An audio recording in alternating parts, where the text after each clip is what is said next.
Welcome to Popternative, where we dive into topical discussions from the worlds of pop culture, social media, and sports.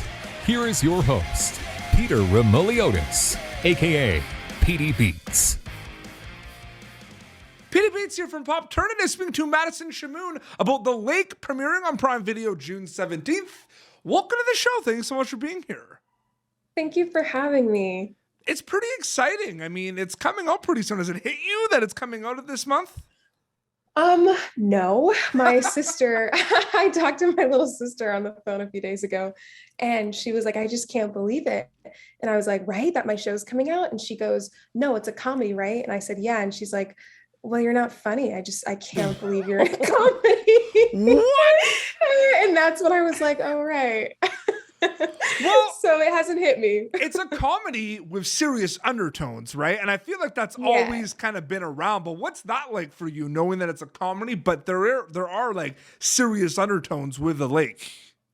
I mean, that's kind of like the dream, I feel like, for an actor. I can't really speak for other people, but for me in particular, like dramedy is kind of where it's at, like making people laugh and cry. It's so fun to do both. But for a long time, I feel like they've kind of been separate genres. And more recently, there's like horror comedy and like A24 dramas that are also kind of funny. Genre bending is what you're talking about, and that's one of the greatest things ever. We talk about it on the show all the time. Genre bending, Madison. It's amazing. It's the best. Like one of my favorite shows of all time is like Barry, and that's like a dark comedy. Like I love that stuff. Fleabag, dark comedy. The Flight Attendant. So I'm about it. The Flight Attendant. Oh, The Flight Attendant. Honestly, what would we even genre The Flight Attendant? Because it's kind of genre like bending. It's like a bunch of stuff.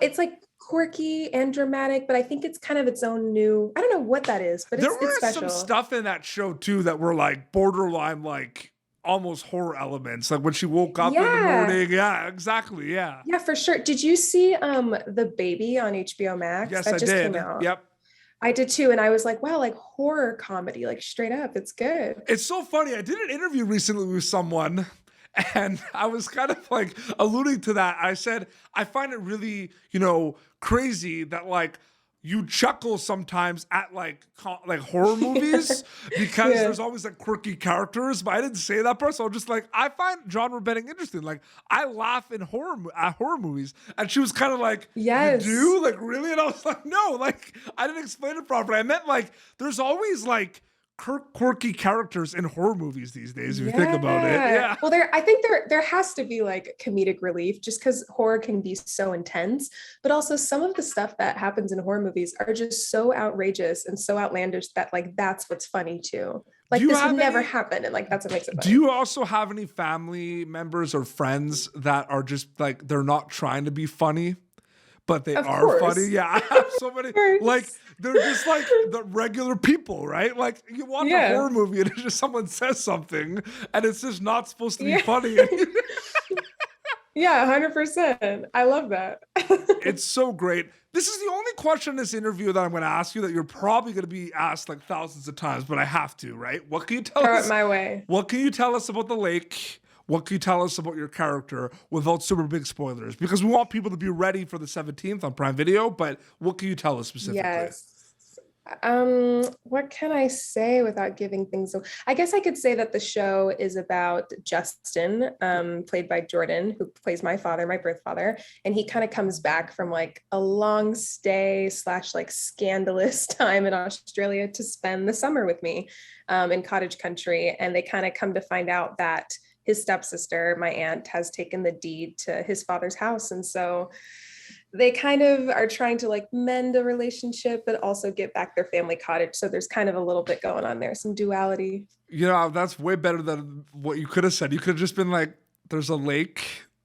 Well, I feel like I said enough without really telling you what's perfect. Going down. That's like honest, the spark notes. It's the hardest thing to do interviews like this because I've seen it, but like it's not out, right? So like we can't. I no always one find it. knows. Is it weird sometimes to do like interviews about things and they're not like out yet? Like, do you find that kind of strange? Yeah. Yeah. Well, what's really crazy for me, Julia Stiles and I were actually talking about this, but we were like, we shot this a year ago, and then you like, live your life, you do other projects, you move, life happens. And then you come back, maybe you'll do some ADR, you'll see some clips here and there. And then like a trailer comes out and then you're doing press and you're like, whoa, what is the show? Like, what is the show? Because we don't see the final product really until almost you guys do. Like, I have an idea as to what I thought it was going to be whilst I was on set making it. Yeah. But it's almost never what it is in your head. So it's so strange when people have questions for you and you're like, I haven't really seen that episode. I can tell you what the script said, but I don't know. Is this your first lead role? This is my first series regular. Yeah.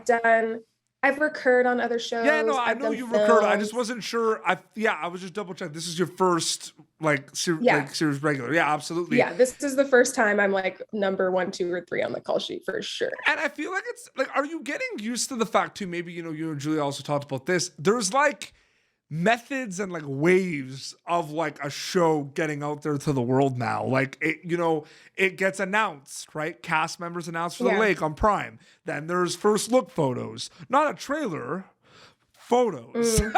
And then there's like a release date. It's like waves of all these announcements. Are you getting used to that kind of landscape a little bit or not really?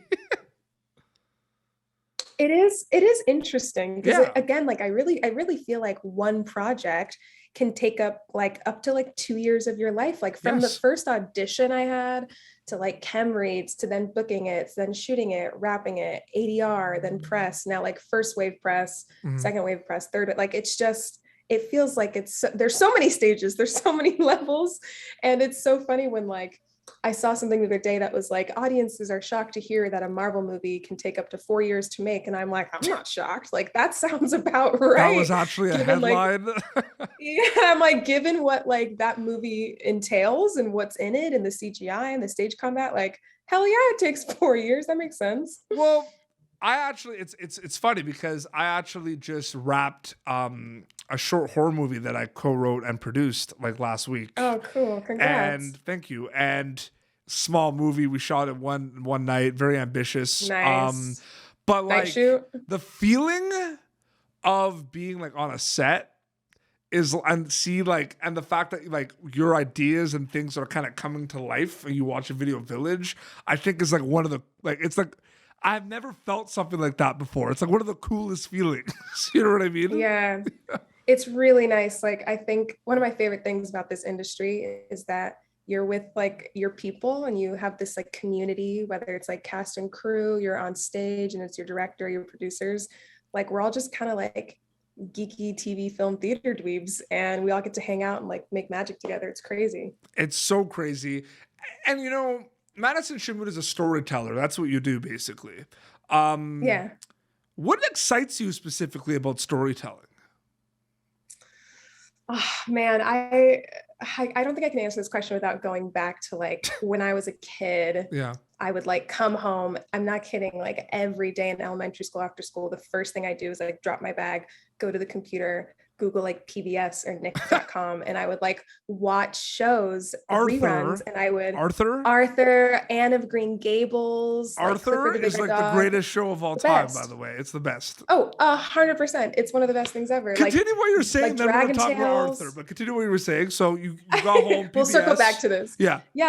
I look it up, not just TV shows, like movies too, like, grab a VHS tape. And I'm not kidding. I would spend like 2 hours before my parents would come home from work and like force me to eat and do homework, just like memorizing every single word they would say. And then I would force like the neighborhood kids to put on a show with me and force our parents to watch me like reenact an episode of like Arthur. And I don't know, I just loved it. Like I'm obsessed. So I still have this like catalog in my brain. So all of these goes random way back. shows. And you absolutely there's so many of them. Arthur is like the greatest show of all time. Yeah, I think so too. Even I used like Fairly Odd Parents. All of those older shows. For me too, like on Nickelodeon, like I used to love like Rocket Power and SpongeBob. My God, SpongeBob is the greatest of all time. But Arthur is like, There are some moments in Arthur that are so like witty and sassy. Yes, that, and like adults. Yeah, like my parents used to watch that show with me, and like they would enjoy it. Like adults would enjoy it. There was one where it was I will tell you this, and like it's kind of a thing on this show. Like I love Arthur. Like it's one of the greatest things I talk about. I have an Arthur Funko Pop. I've been dressed up as Arthur for Halloween. If you check my Instagram. Oh, that's iconic. I'm gonna stalk you after. And absolutely. And so there's one I rewatch Arthur all the time. Like it's great. Like Arthur Perfect Christmas. I watched that like 3 times, like all the time. But there's one episode of Arthur where there was a rainy day and they're talking about things and they're drawing, and Arthur's like, DW was like, "What did you draw?" And he's like, "A dog," and he's bored. "What did you draw, DW?" She's like, "A stick." He's like, "A stick?" She's like, "A stick from the park you promised to take me to today." Good for her. I love DW. He reminds me, you know, those like younger sister, like, did you ever watch Hey Arnold? Of course. Like those like really strong football young head. female. Yes, football head. Those strong young female characters. Like like Angelica from Rugrats. I associate with those girls. Like when I was a kid. Angelica or DW? Angelica is worse. Angelica. Yeah. DW, she's so young that like she can get away with it. Angelica knows better. Like, and she's young, but she knows better. Whereas DW just kind of. Well, you know what's hilarious? Well, did you see or hear about because Arthur wrapped up this year, right? Like it's done. Like they had the series finale. Did you hear how they ended the show? Like done. It's done. Yeah. No, Did you hear about it? No. So I did not. They did like a 30 years later type thing. And it shows like all the professions. You know what DW's? Can I spoil? Can I spoil? You know what DW's profession is? Can I guess? Yes, I want to know if you're gonna know. Is she like president of the United States? No, she's a cop. Oh my God, that is insane. What is Arthur? So Arthur, I almost had tears when I saw writer? this. Okay. Yes. So the whole thing is they meet up at the Sugar Bowl and. Buster comes in and he's like, "Is it done yet?" Is it done? He's like, "I don't know. I want to show people things." And then like Francine comes in and she runs a whole sneaker company, CEO, and they're watching Binky's a weatherman, right? And they show Arthur is a graphic novelist, and they say, "Let's see it." And he starts reading it to them, chapter 1, when Arthur got his glasses. So he's like going back. I know. I kind of cried a little bit. Oh, I got goosebumps. I like actually have goosebumps. Yeah. Wow, I'm gonna have to like. That is the new show I'm binging. I don't think you should have expected that like an interview like this just became like an Arthur talk for like. No, but like that show is iconic, and like now I need to go. I saw that it had ended, but I've been kind of putting it off because it's like childhood nostalgia. Those kids, but the thing is, like my dad's a doctor. My dad's a pediatrician, so I always grew up with that kind of edutainment kind of around and everything, right? Yeah. It's so important, like. I like a lot of these shows, even like a Disney Channel. Like I used to watch The Weekenders. Do you remember that show? I remember The Weekenders. There were so many lessons like in those shows, like Recess and everything. I remember one episode of The Weekenders. Recess. Oh my God, Recess. I remember one episode of The Weekenders where it was like Tino was like the lead guy. It was about a group of friends. And like there was one episode where a new kid came into school and he was getting along with like everyone in the group but Tino. Yeah. So Tino would always have these like dinner conversation with his mom in every episode. It's like the voice of reason, problem solving. Mm-hmm. And then she says, this new guy at school, like I don't get it. Like he likes everyone but me. And the mom straight up like, sometimes just people don't mesh, and sometimes some people don't like certain people. That's what you got to do to deal with it. And I was like, no, it's the best. Like that's why I saw something that was like, when the last Toy Story comes out, it's going to be like a bunch of millennials pushing little kids out of the way to get tickets. And I was like, listen, people, Pixar is just as much for adults as it is for kids. It's like aesthetically pleasing for kids, and that's why it's made that way. But no, the lessons learned and the writing and the characters. Are we gonna go watch Arthur after this interview? Like, is that what we're gonna do? We're just gonna go watch Arthur episodes? Because I'm probably gonna do it. I'm not kidding. I'm gonna finish this last season probably later this week, but 100%. Yeah, it's online. Just put Arthur last episode. You can find it on PBS's YouTube channel. It's there. The clip. Oh, I wonder like. Yeah, Before we wrap up, well, I want to get back to the lake quickly. So very quickly, Yeah. this whole this We got carried away. carried over by Arthur, but it's good. Julia fine. Stiles, can you talk a little bit more about working with her on the show? Yeah, I mean, she's everything that you'd think she is. She's so like calm and cool and collected and grounded. And I just love watching the girl. Like, I think she's fascinating. I also too, I keep saying this is going to get back to her and she's going to laugh. But I like specifically when I found out that she had been cast, I was like, okay, Madison, don't watch anything that she's been in ever until you wrap the show. So you can just kind of like fangirl a little less. So I avoided all things Stiles for like months. So you I avoided wouldn't, like, Say the freak Last out. Dance? Like you avoided that? I avoided, I still have yet to watch it because we were doing press and I was like, no, keep it together. So I have yet to watch a lot of stuff or just rewatch because, you know, we've all seen certain things, but yeah, because I was nervous. Oh, absolutely. And where I get that for sure. When people get to watch The Lake, what are you hoping they get out of it takeaway wise? Like, have you thought about that a little bit? Yeah, I mean, kind of what we said earlier, like, I hope they laugh. I hope they cry, but you know, just a little, not a lot.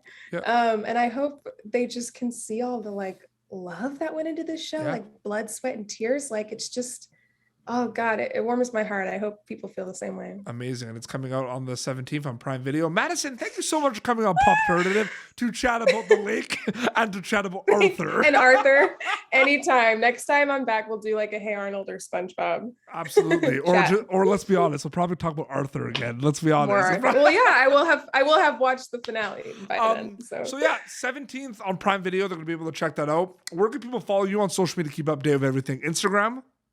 Oh gosh, yeah. I mean, if you want to, Instagram is just my name, Madison Shamoun, but Shamoun is spelled Shamoun instead of Moon.